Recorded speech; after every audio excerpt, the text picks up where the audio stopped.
Hello, everyone. It's Professor Albert Nigrin here from Rutgers University. I'm the executive director and the founder and curator of the New Jersey Film Festival.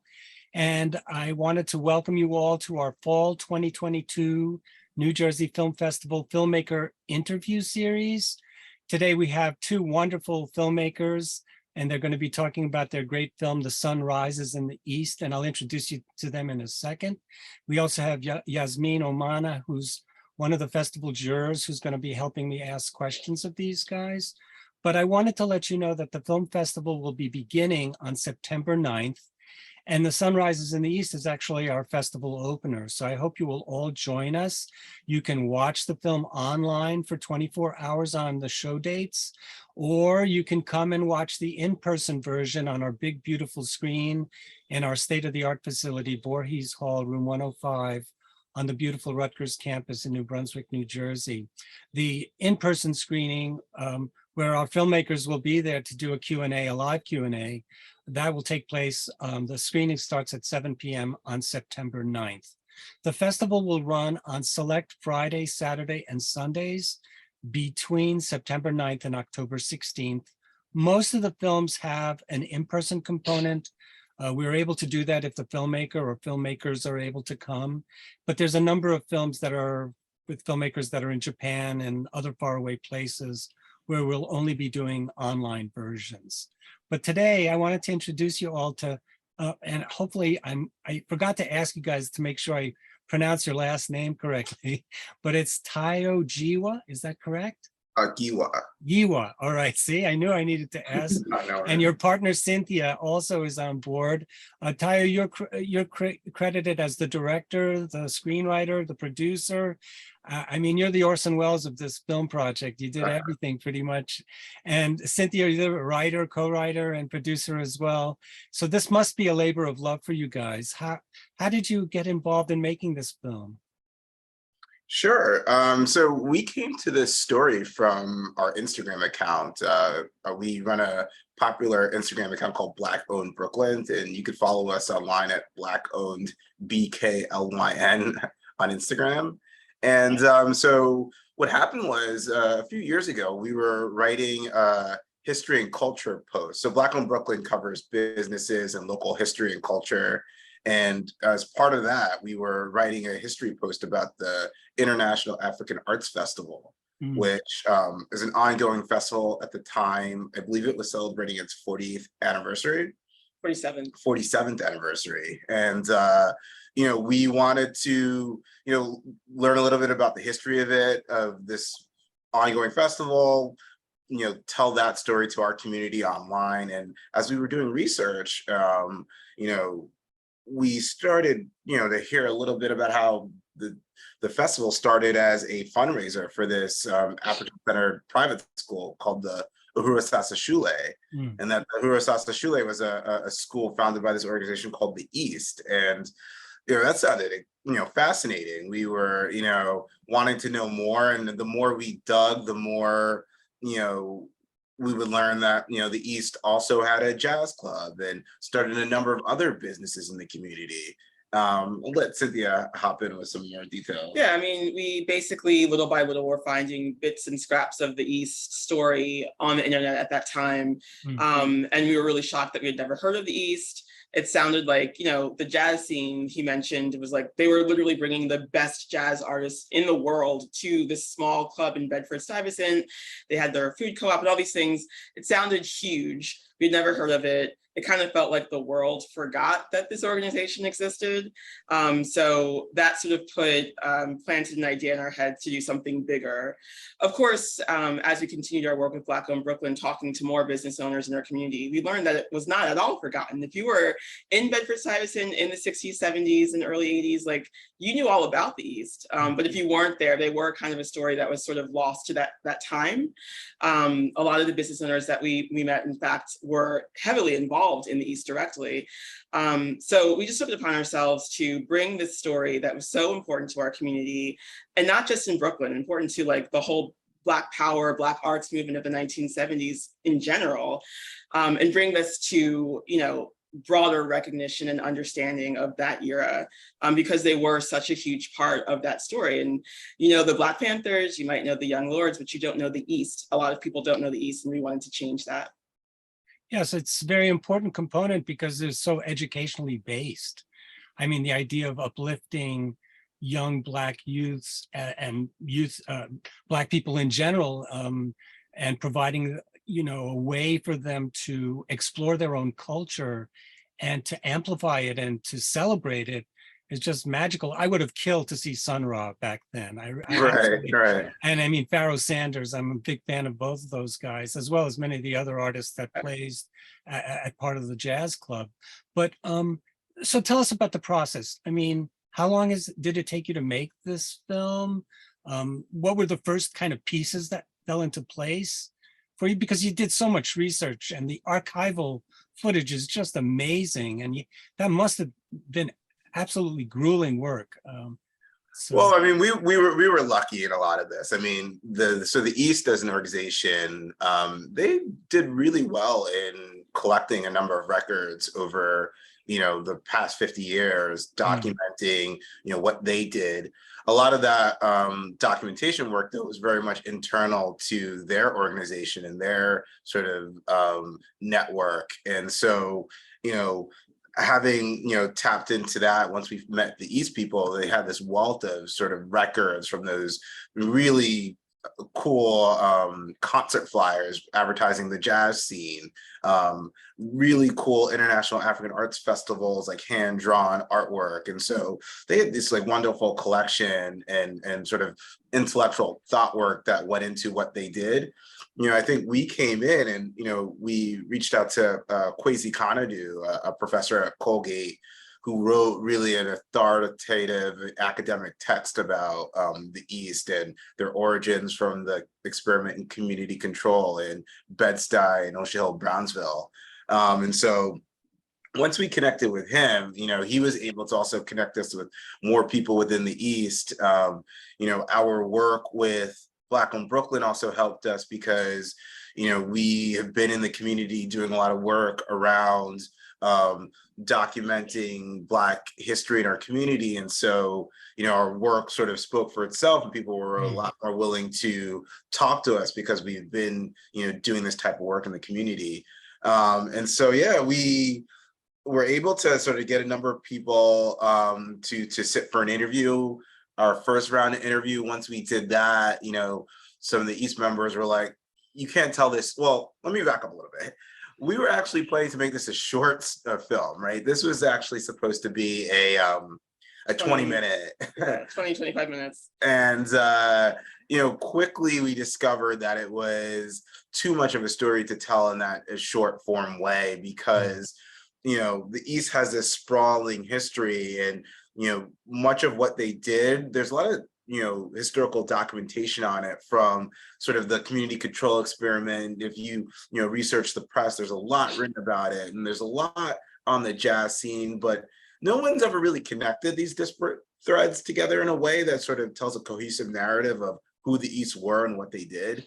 And so our thought was, you know, because this history isn't as widely known as we think it should be, someone needs to be the first to sort of tie this broader story of their legacy in the community together in a way that is understandable and easily sort of easily understood to the masses. And so, yeah, we were connected from this initial interview to a number of other, you know, people, older folks that, you know, are in the founding generation of the East. And so from there, we just, you know, had this like 360-degree story that was both, you know, the founding generation to children of the founders and people who went to school within the East, and were able to sort of get this picture of the East, not just from how it was created, but to its ongoing legacy. Yeah, I mean, it was an accelerated process. You asked how long it took us to make this movie, and it was literally a year. You know, Wow.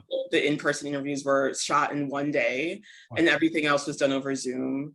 We, you know, feel very passionately about any stories that we tell really have to be told in the voice of the people who lived it. So even as we wrote it by stitching it all together, but people were giving us such great information, gems. There was like it was fun to put it all together because they were giving us so much like first person history. So yeah, we put it all together in a year. And I mean, we also have jobs and kids, and like I was pregnant the entire time, but like we were just, like you said, it's a passion project. We were really excited to do it and driven, and you know, it all came out together. Wow, I would have thought it was years because it looked like so thorough and it's so elaborately made. But Yazmin, please jump in. Ask away. Yeah, so what I loved so much about the documentary were the interviews, and how much history and like evidence and stories there was involved in those. So I was wondering who your favorite person to interview was, because you have really cool people, like, you know, the co-creator of the East, Jitu's daughter, historians, authors, all these people with such rich stories. So I was wondering who your favorite was. That's such a hard question, asking us who is our favorite. I mean, I think we really did love everyone that we interviewed, and everyone brought something to the film. Everyone had their own perspective, and so we really tried to have what we, for lack of a better word, would describe as archetypes. The East is this sort of sprawling community where they started in Brooklyn, but the East really has gone throughout the country and globally. There's people from the East all over the world. And what we wanted to reflect in the film was that there's all sorts of other people who aren't in the film, but who have similar stories to what is presented in the film. And so we wanted, people who maybe have some tie to this story to sort of see the film and say, oh, that's just like my experience. Like I, never thought that I was going to be a teacher, but I got this opportunity, because Jitu Weusi, one of the founders, encouraged me. And I got this opportunity, and now I'm an educational administrator. There's sort of that type of an example of people who have this experience similar to what we show in the film, and they feel so very seen from this film. And that was really, when we get that comment, that means so much to us, because we really did want to have this story be much bigger than just the people who are in it, but to speak to this like broader experience that people had. Yeah, and I mean, one of the interviews that we didn't get because we couldn't get it, Jitu Weusi, the co-founder and leader of the East, passed away in 2013, I believe. 13, yeah. Yes, so we couldn't speak to him, but we were really fortunate to find video from an outtake of the Eyes on the Prize documentary, like iconic civil rights story. He was sort of on the cutting room floor of that final cut, but they definitely, the filmmakers of that documentary had a rich conversation with him about the founding of the East, and his experience as an educator going into creating his own thing. And it was like such incredible like luck to find that and to have his voice alongside the other founders and children of the East, just like he was with us telling us how it all happened. So, I mean, it wasn't my favorite interview, but I mean, because we didn't interview him, but I'm so happy that his voice and his presence was felt throughout the film through that Eyes on the Prize outtake.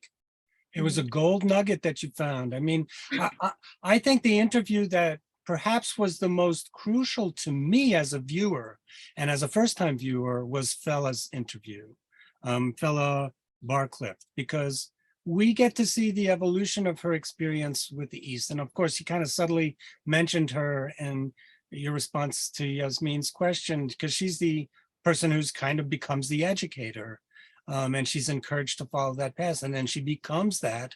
And then she's actually running one of these businesses, and that's still in Bed-Stuy, right? I mean, so you get to see the arc of how she joined the East, how it uplifted her, how she also kind of jumped ship when it got to be a little dicey in terms of the kind of how women were seen in a different light in the group, and kind of pushed some out. because they didn't want to be part of that scene. And I love the fact that you deal with that, because it shows that it's a human movement. It has its fallacies. And yet at the same time, this person still cherishes the East, and she sets up her own school that's still in existence today. So I liked her interviews because we get to see her story weaved into your narrative. I thought it was very effective. Thank you. Yeah, we love Mama Fela. Yeah, she's really great. Yazmin, another question, please. Yeah, I was wondering, in what ways did you guys take what you learned from this documentary and like implement it in your own lives, like the teachings from the East or the certain principles that they taught? I was wondering if you guys in some way like adopted that in your own adulthood.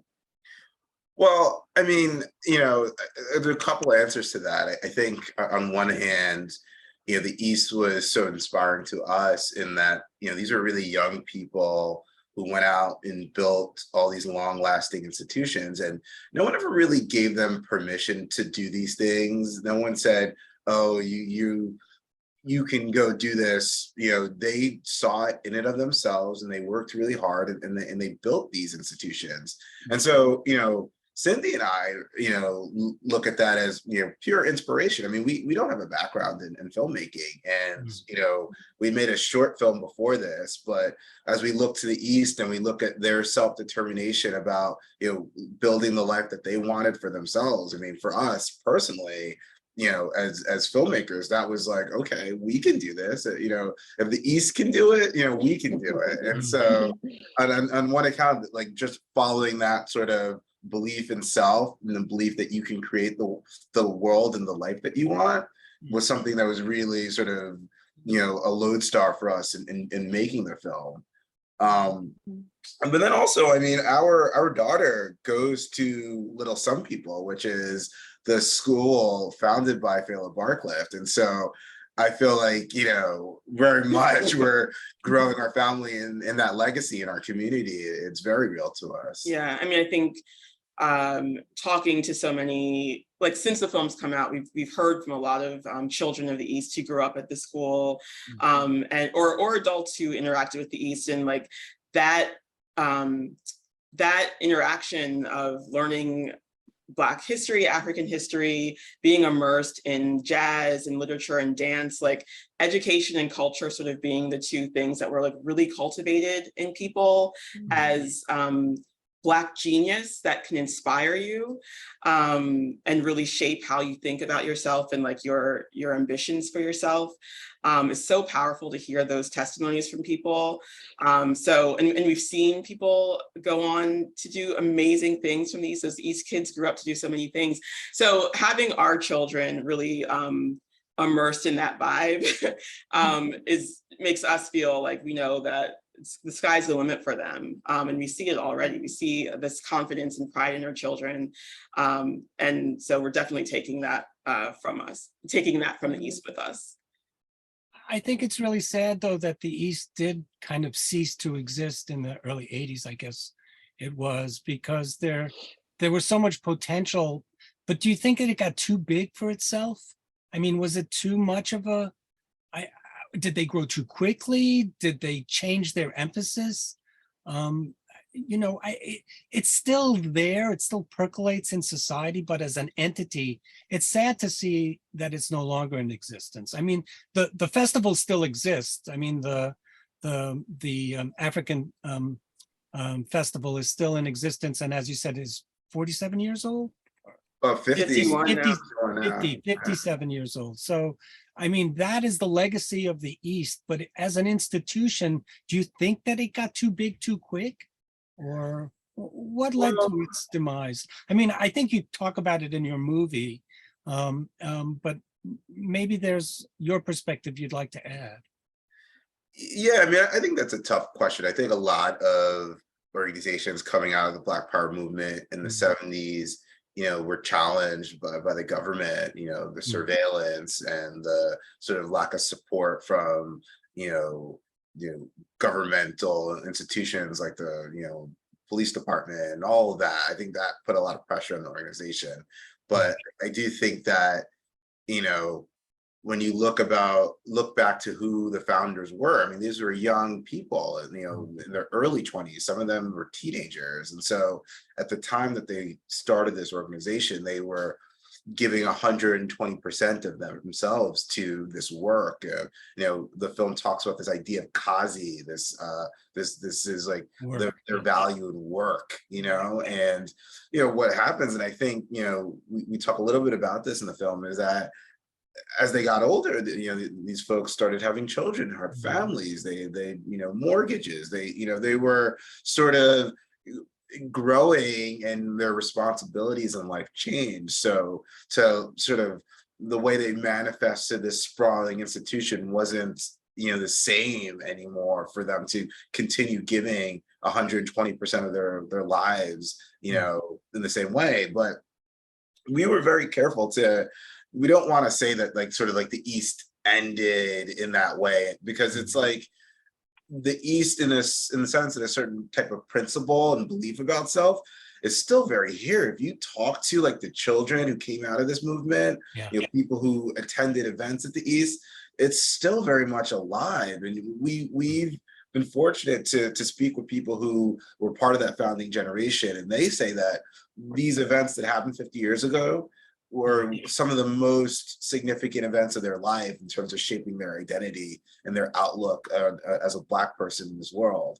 And that's extraordinarily powerful. And so we, you know, of course, they don't have their physical building anymore, but in terms of their sort of the philosophy that they created and empowered people to go out into the world to, you know, live to their fullest potential, it's still there, and you know, it's still powerful. Yeah, and like you had mentioned, Kwesi Kanadu's book, like in some of the interviews that he did in that book, people mentioned that they didn't necessarily expect the East to exist in this exact way forever, you know, but it was more of like a spark in a movement that was building up to something, almost like a mother giving birth to children out into the world. And it's like, just like Tayo said, it's like, it still exists in this other form of the ideas and the perspective of the people that are now out in the world.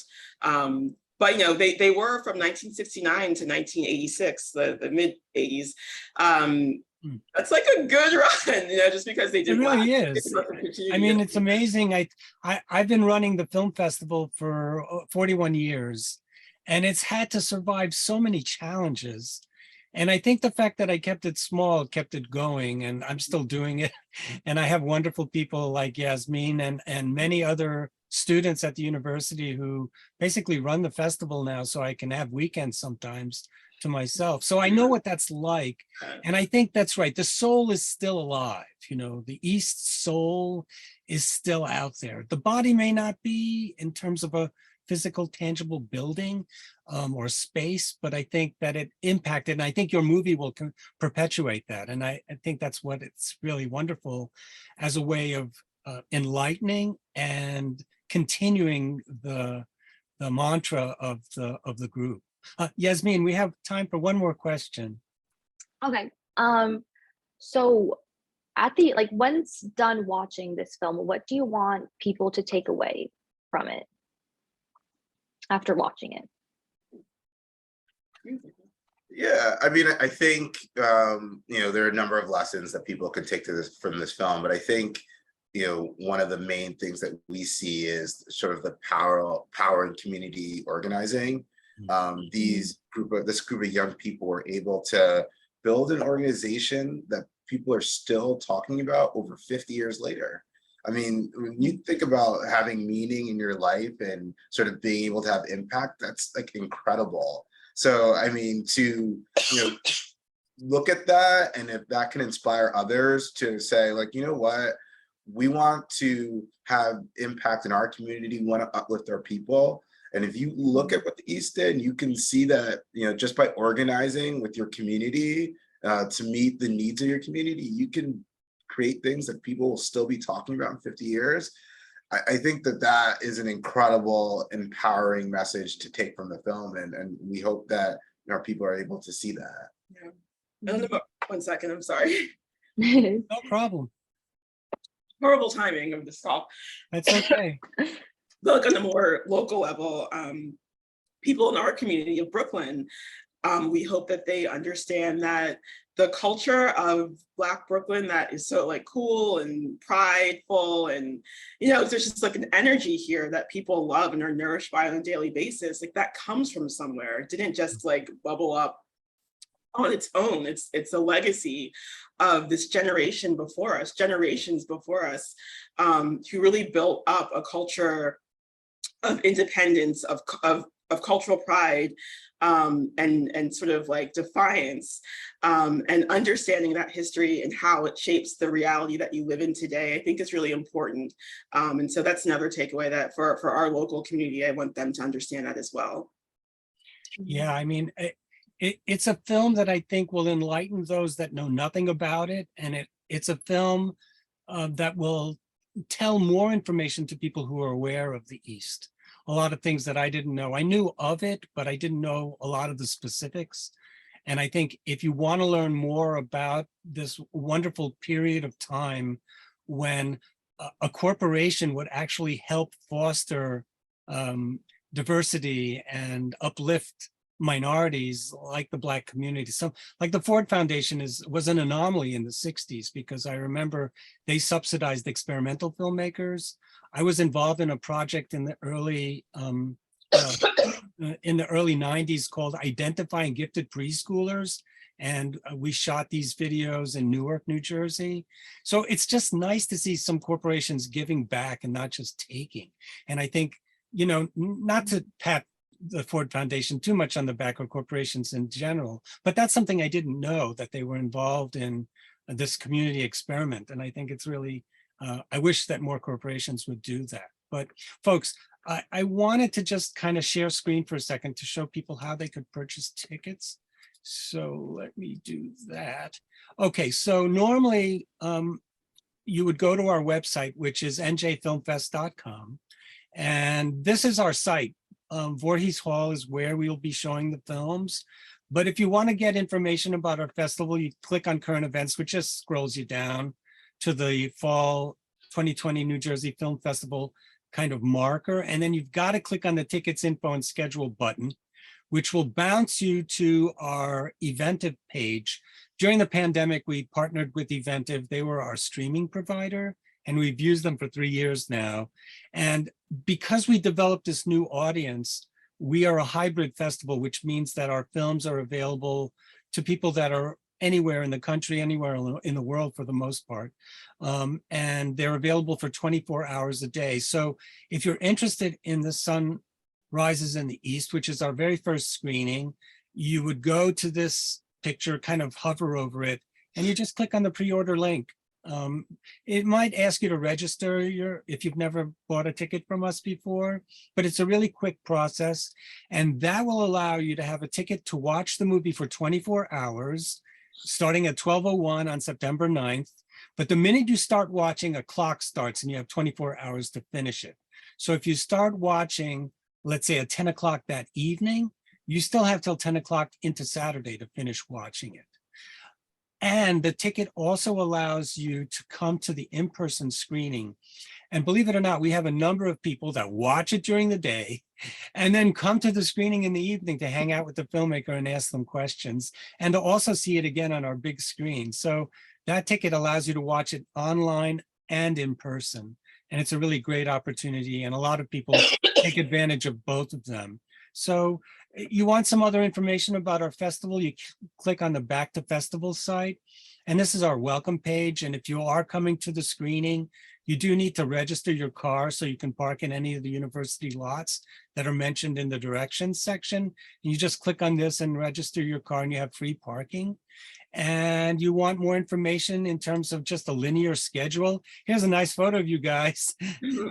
And you can get a kind of overview of the festival this way with pictures and everything. And you just click on this link if you want to buy the tickets, or if you want to get an overview of all the films, we have a film guide that allows you to see information on each of the films themselves.